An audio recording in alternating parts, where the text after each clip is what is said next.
Alright, we are back in part 7 of our thrilling installment of Quest for Glory 3, The Wages of War. Hopefully everything's working technically this time. Hopefully a cursor won't show up. I'm pretty sure I turned that off, so I apologize for any of the technical problems we may have had in the past. I hope that they were all cleared up in the last few videos, but we're going to move ahead now and return back to where we were. We've pretty much just been exploring the city of Tarna. It's now nighttime, and we've pretty much gone to see Carisha, we've gone to see the king, we've gone to the apothecary, and we've gone to see part of the inn. I think I'm going to head down to the bazaar because there's a character that we saw beforehand, and as a paladin, we really want to help this guy out. So we're going to take care of that first, and then I think we'll head back to the inn, sleep, and fortunately that goes by quickly in the game, and then maybe see if we can explore a little outside. Oh, I guess the character I'm looking for may not be here yet. He might show up later in the game. Well, anyway, this is the lower part of the bazaar. During the day, there's actually some actually merchants down here that you can purchase things from whom you can purchase different goods. Right now, no one is here. One little sort of interesting item is if you walk to the edge here, you actually are told you are leading to the lion door portion of the city, and humans are not permitted there.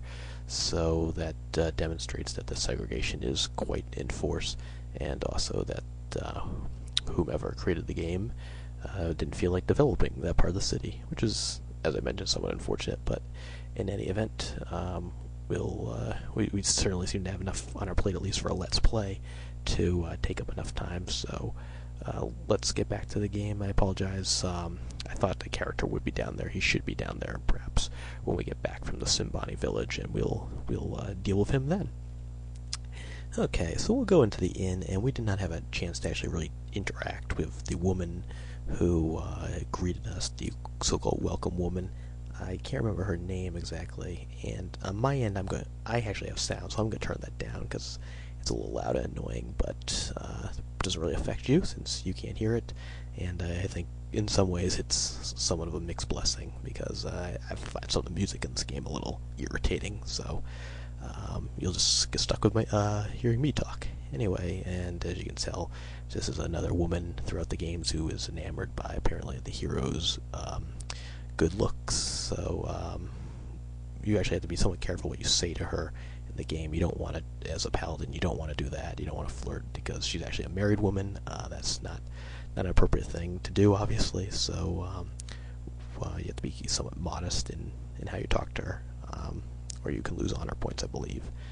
And we'll be polite to her, and we can ask her a couple of things, I guess. I don't know how interesting she is.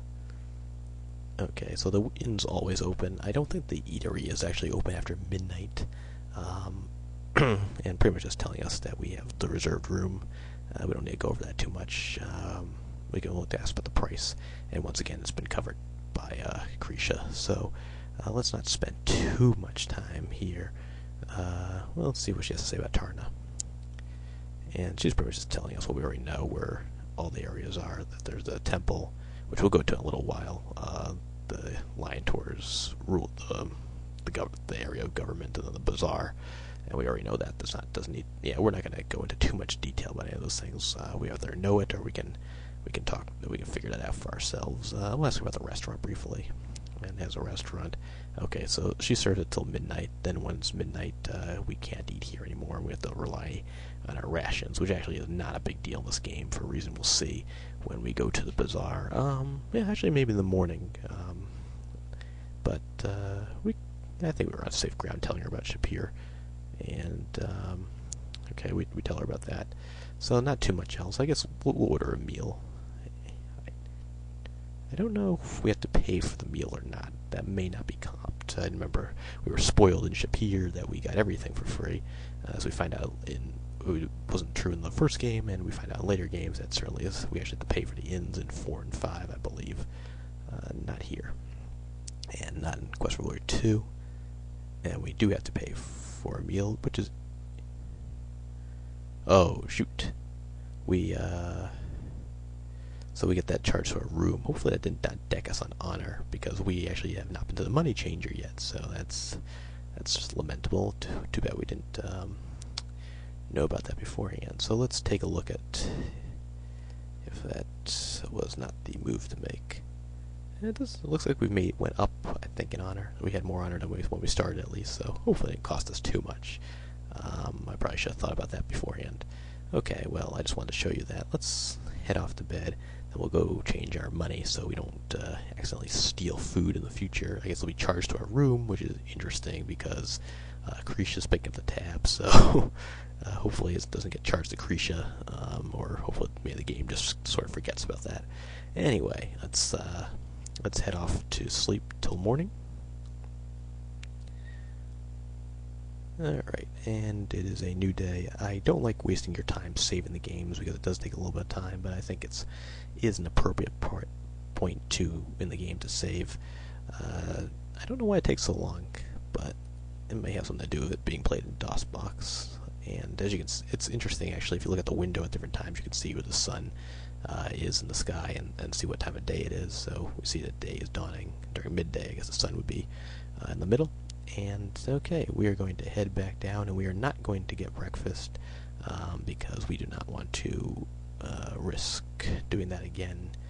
And probably a better chance that we would lose honor. And I guess sometimes this guy's sitting over here, sometimes he's sitting over there, so you can sit in either spot. In any event, we are not going to take a seat now because we cannot pay for our meal. So let's try to be a little bit more cautious in the future. And I guess the first thing we are going to need to do is to head off to the money changer. So now I think the flow of the game is going to be a little bit better as we have individual tasks to do. I don't have to flip through as much dialogue, though talking to some of these guys, and I'm going to skip through this guy who is just going to be kind of annoying right now because we can't buy from him anyway, and it's hard to get by him and actually get to the money changer. So let's go talk to this guy.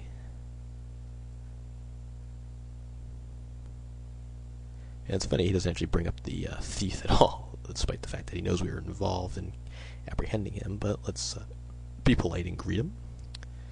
And he asks us how we're doing, or says good day to us, and we say yes, we would like to.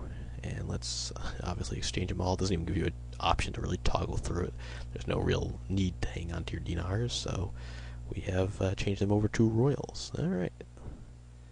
And we don't need to brag about ourselves. Rumors.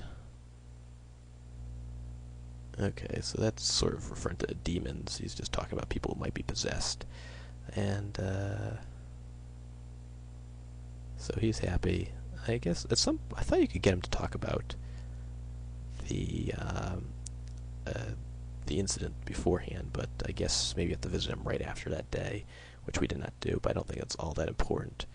And we need to get some of these things at some point. I'm not sure if the fruit's all that necessary, but one thing we can do that actually prevents us from really needing to rely on the inn at all for food is we can go all the way down to the end of the bazaar, and I guess we are sadly coming up on the end of the video, or about a minute out right now on where I want to stop to make this a reasonably sized video.